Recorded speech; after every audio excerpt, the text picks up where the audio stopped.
Magandang araw sa inyo lahat mga bro. So ngayon araw ay nandito tayo ngayon sa Barangay Cabuyao Sur ng Padre Burgos mga bro. Meron tayong schedule dito, meron tayong gagawin na Rouser 220.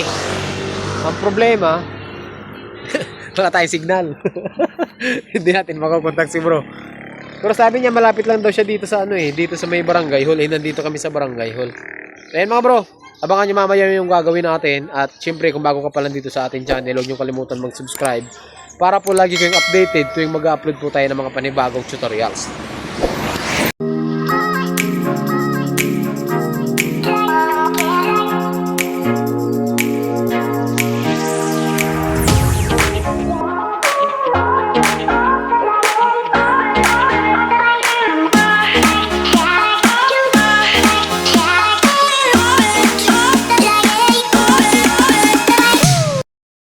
So, nandito na po tayo yan. Dito sa lugar nila bro. Sa Mapalad Residence pala to.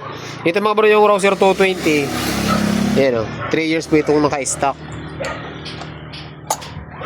Susi. Wala.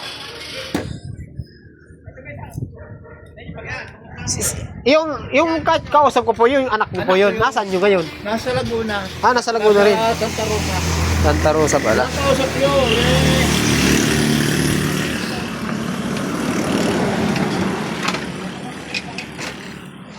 Oh, di battery nga. Kaya mga bro. So, ang gawin natin dito, mga bro, nagawa na rin pala ito eh.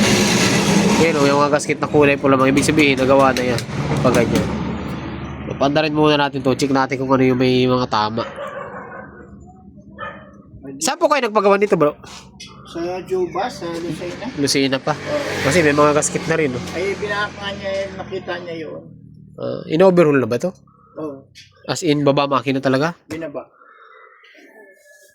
Oo, iba-iba na. Gatay-gatay na. Tapos, may power pa. Oo, lang ang battery. Lubat na nga. Lubat. Wala nang power.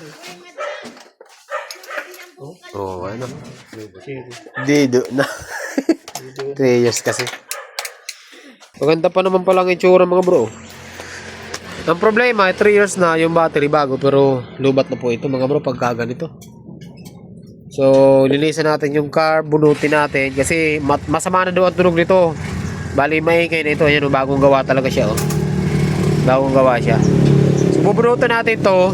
Ibababa natin yung i-check natin kasi ang sabi nito ng may-ari mga bro o yung anak ng may-ari si bro na sa Santa Rosa, may tama daw yung head nito, yung cam gear.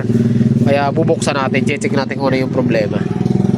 Okay, so di na siguro natin papanda rito. Bunutin na natin agad para isang gawa na lang. Tanggalin natin itong kabilaan, linisan natin yung carburetor nito. Okay, bunutin na diretso natin. Diretso na, kita mo dito. Ha? Bunutin na natin. Para isang gawa na lang, no? Diretso, tanggal na lang.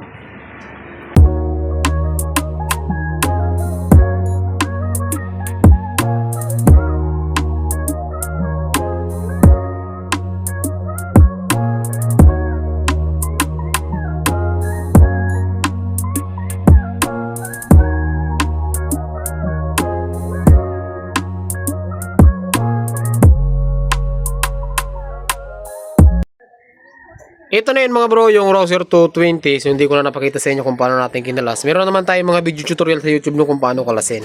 So dito mga bro, napansin natin, ginawa na siya kasi ayan, merong mga pulang gasket. Hindi naman dapat yung ganyan. Tapos, ito yung guide. Yung guide mga bro, ayan may sapi. Dito, tingnan nyo dito, kulay puti. O, ayan o. Pagdating dito, kulay puti. Ayan. Tapos, yung kapartner niya ay ito. Ayan, bali dalawa. Okay, so bunutin natin. Bro, bunutin mo nga yung bunutin mo nga saglit. Bunutin natin yung black mga bro. Kung anong kalagayan dyan. Yun. Wala pang tama no. Maganda pa ang black mga bro. So tanggalin din natin itong mga bro para mas maganda.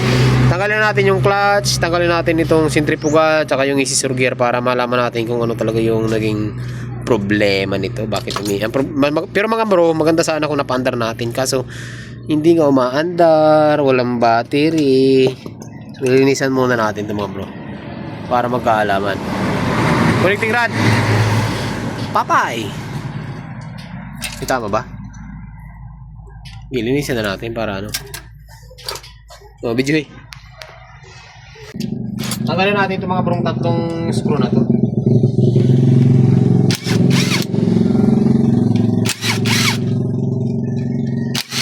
Yan. Uy, nice. Tapos, Sabi nice. ito mga bro, tanggalin natin itong sobrang easy surger. Kung naka-timing ba. Ito mga bro, makikita nyo naman dito kung naka-timing eh. Yan natin. Yan. Oh, may washer. Tama naman.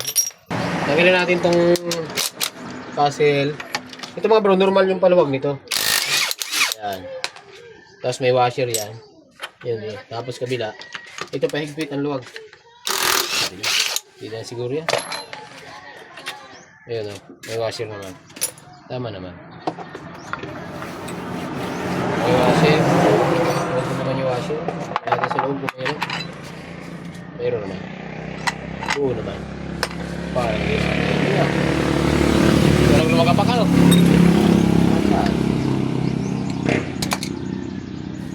Ano? Yun lang. Spring lang.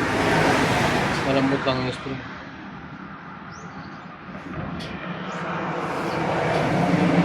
Palitan natin. Para ito lang. Ito mga bro, may isang washer pa doon na maliit.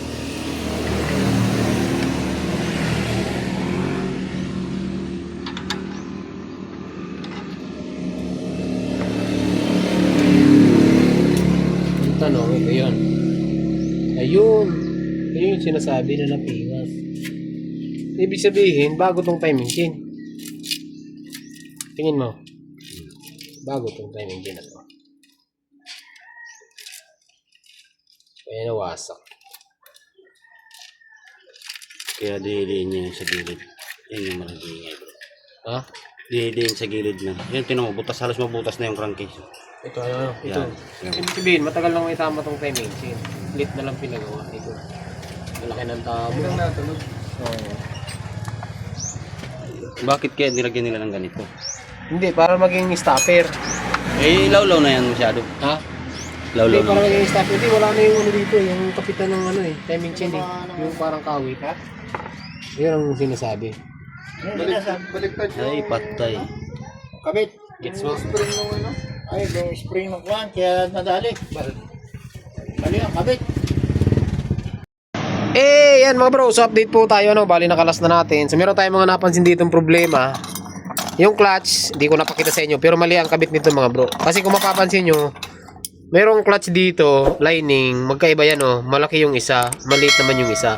Sa ilalim po ito, ano, dito sa ibabaw. May kapartner itong maliit na plate. Ano ba yun? May maliit na plate, ayan, ito yun oh. Ito, baliktad yung kabit. Yan. Itong dalawa, nasa ilalim, tama. Ito nasa ibabaw, mali. Tapos ito mga bro, may position din ang kabit nito, ano? Tingnan nyo. Tingnan nyo ah.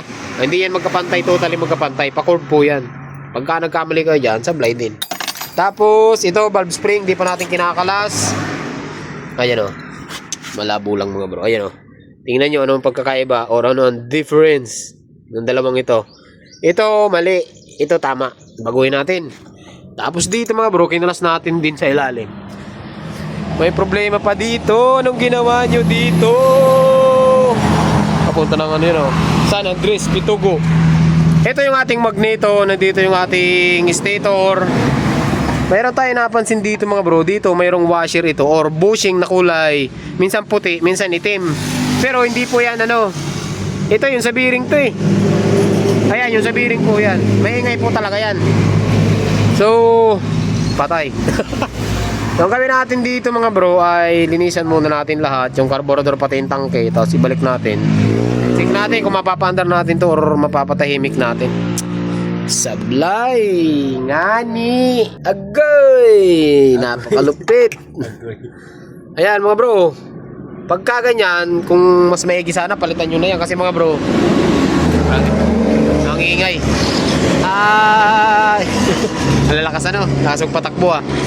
Ang manifold mga bro, kapag kasingaw yan, ang carburetor, mahirap ito no, minsan matakaw sa gasolina at namamalya ang motor. Yan. So dito naman, ito na yung mga parts ng Rouser 220. Nalinisan na natin. Punasan na lang natin yan mga bro. Papalit tayo ng scissor gear, papalit tayo ng timing chain, papalit po tayo ng chain guide. So, kagawa pa ba tayo ng video nito mga bro? Madami na kasi akong video nito. Paulit-ulit na lang ang video natin dito. Huwag na, no? Gagawa na lang tayo mga bro kapag kabuo na to. Alright? Yan ang wag na. Alright. Sabihin mo bro, alright. Alright! Oh, alright. Yan mga bro. So update po tayo dito sa ginagawa natin ng Rouser 220. Pasensya na kayo mga bro kung hindi na tayo nakagawa ng tutorial dahil nagmamadali tayo. Meron pa tayong ibang mga ginagawa dito. Right, so nabuo na natin mga bro lahat. Bago yung mga gasket, timing chain, chain guide, scissor gear, bago po lahat. Inayos natin yung mga wirings niya. Ang problema nito, ito mga bro. Yan, baka meron sa inyong binibintang ganito. Sure buyer yung mayari nito, bibili siya. Tagas eh. Siyempre, panda rin natin. On, start. Grabe, ganda mga bro. Yun naman yung ganda, yung andar niya. Ay, parang tunay, parang brand new lang. Isa pa. Patay natin. Patay, on, start. Oh, hey! Ganun siya kalupit mga bro. Yun o. Patay natin. Patay, start. Oh, di ba? Ganda oh. Parang brand new lang. Yan, so shoutout pala dito kila bro. Ito yung ano to?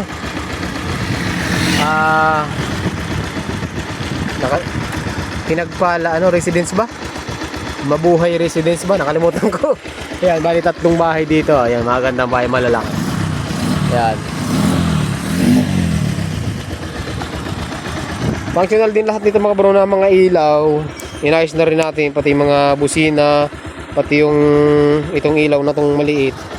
Ito, binuhay natin. So ang sabi ko na lang dito sa may-ari mga bro, ang kailangan palitan dito ay ito.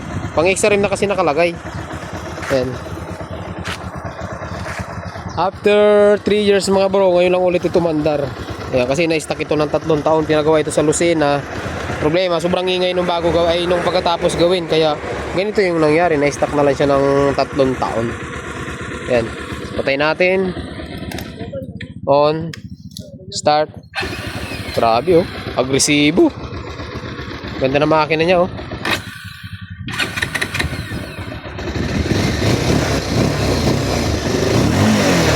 Grabe, ganda na makina. Quality pa.